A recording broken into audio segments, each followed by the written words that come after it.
Phone होना और phone पर बात करना अच्छी बात है, पर क्या हो जब आपको फ़ोन पर बात करने की लत लग जाए, और ख़ासकर लड़कों से, और वो फ़ोन पर बात करने की लत आपकी जान की दुश्मन बन जाए और आपकी जान ले ले। नमस्कार, आदाब, सत श्री अकाल। आप देख रहे हैं प्रदीप स्टोरी। मैं आपका मित्र प्रदीप एक नई कहानी के साथ। मेरे चैनल पर आप पहली बार आए तो चैनल को सब्सक्राइब कर लीजिए। कहानी की शुरुआत मध्य प्रदेश के शहर इंदौर से होती है। इंदौर में एक परिवार होता है, जिस परिवार में माता पिता, पति पत्नी और एक बच्ची, सब लोग साथ में रहा करते थे। कमाने वाला उस बच्ची का पिता था, जो प्राइवेट काम किया करता था और जैसे तैसे करके अपने घर का गुजारा कर। कोरोना काल का समय आता है और ये बात लगभग 2017, 18 और 19 की है, जब कोरोना काल का समय था और उस व्यक्ति की माँ की मृत्यु हो जाती है। अब घर में पिता, वो व्यक्ति, उसकी पत्नी और बच्ची बचते हैं। जैसे तैसे करके गुजारा चल रहा था, पर आपको पता है कोरोना काल में लोगों ने बहुत सारे आर्थिक संकट का सामना किया, बहुत सारी समस्याओं से उनको गुजरना पड़ा। कई लोगों की नौकरी चली गई और कई लोग अपनी जान से चले गए। तो उस व्यक्ति की नौकरी भी चली जाती है और उसकी नौकरी पर संकट आ जाता है। तो पिता कहते हैं कि हम गांव चलें, गांव में हमारी एक छोटी सी ज़मीन है, वहाँ पर हम चलकर खेती बाड़ी करेंगे और अपना गुजर बसर करेंगे। क्या इंदौर बड़ा शहर है, यहाँ कुछ नहीं हो पा रहा। तो वो अपने पिता के कहे अनुसार, पिता की बात को वो काट नहीं सकता था, क्योंकि पिता थे उसके, बुजुर्ग थे और बड़े थे। तो पिता के कहे अनुसार वो हरियाणा की तरफ, जहाँ उनकी छोटी सी 6 बीघा लगभग 1 एकड़ ज़मीन थी, वहाँ चल देते हैं। अब जो सफ़र मध्य प्रदेश के इंदौर शहर से चालू हुआ था, अब वो पंजाब के हरियाणा तक पहुँच चुका था। बूढ़ा पिता, वो व्यक्ति, उसकी पत्नी और बच्ची, सब लोग हरियाणा पहुंच जाते हैं और वहाँ पर से अपने गांव पहुंचते हैं। वो गांव में एक छोटा सा कच्चा घर होता है, खेत के बीचों बीच, और वहीं आसपास घर की ज़मीन होती है। जैसे शहरों में फार्म हाउस होते हैं, वैसे एक छोटा सा कच्चा सा घर था। व्यक्ति गुजारा करने के लिए अपनी खेती बाड़ी चालू कर देता है और अपनी पत्नी सुनीता के साथ वहाँ रहने लगता है। छोटी सी बच्ची होती है जिसका नाम ज्योति होता है। ज्योति का दाखिला गांव के ही सरकारी स्कूल में करवा दिया जाता है, क्योंकि कोरोना काल का समय था, सब कुछ अस्त व्यस्त हो गया था, उसका जीवन सब बर्बाद हो गया था और आर्थिक स्थिति का वो सामना कर रहा था।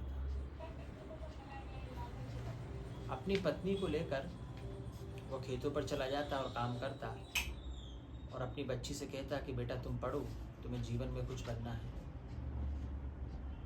बच्ची स्कूल जाती है और स्कूल से घर आती। पिता को भी इसकी चिंता होती थी, क्योंकि इकलौती लड़की है। तो पिता अपना एक मोबाइल उस बच्ची को दे देता है और बोलता है कि बेटा इसे अपने पास रखो, कभी समस्या आए, कोई ज़रूरत हो तो मुझे कॉल करना या मुझसे बात कर लेना।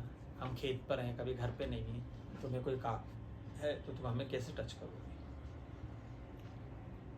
मोबाइल देना भी अपने आप में एक सुविधा है और ना देना भी अपने आप में एक तकलीफ है, क्योंकि हमें बच्चों की चिंता रहती है। पिता था, इकलौती बेटी थी, तो उसे मोबाइल दे देता है। बच्ची पर विश्वास करता है कि बच्ची मोबाइल का सही उपयोग करेगी, और वो करती भी है।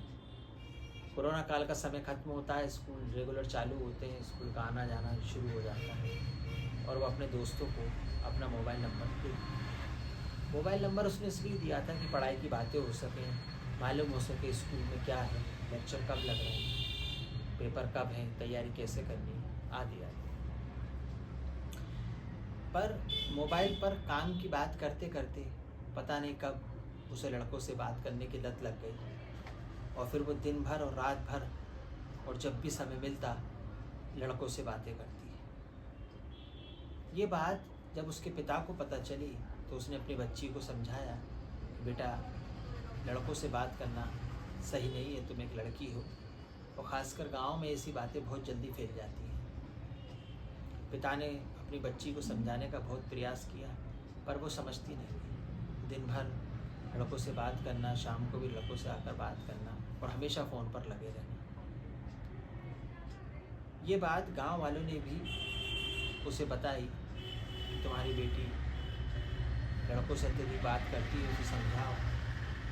पर बात करने का भी एक नशा होता है, एक बीमारी टाइप होती है, तो बिल्कुल नहीं मानती और लड़कों से बात करना बरकरार रखती है। बात करते करते ये बातें हवस की बातों में बदल जाती हैं और फ़ोनों पर वो लड़कों से आपत्तिजनक बात करने लगती है। पिता काफ़ी समझाते हैं पर वो नहीं मानती है।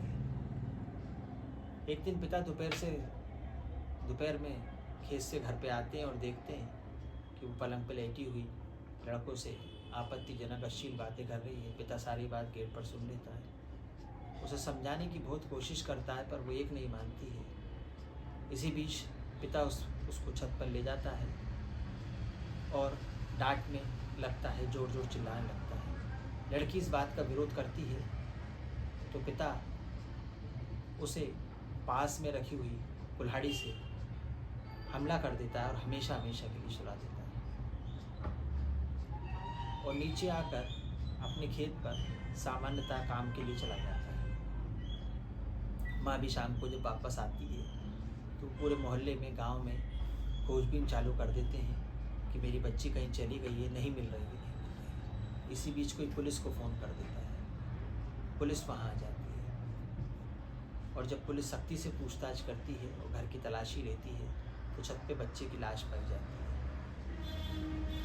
जब पिता से सख्ती से पूछा जाता है वो सारी बात पुलिस को सच सच बताता है कि श्रीमान, मेरी बच्ची लड़कों से बात करती थी, आपत्तिजनक बात करती थी और ये बातें प्यार और फिर प्यार से आपत्तिजनक फिर हवस में तब्दील हो गई थी।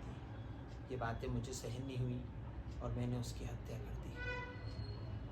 फ़ोन पे बात करना और फिर बात अश्लीलता और हवस में बदल जाना किसी की जान का कारण बन सकता है।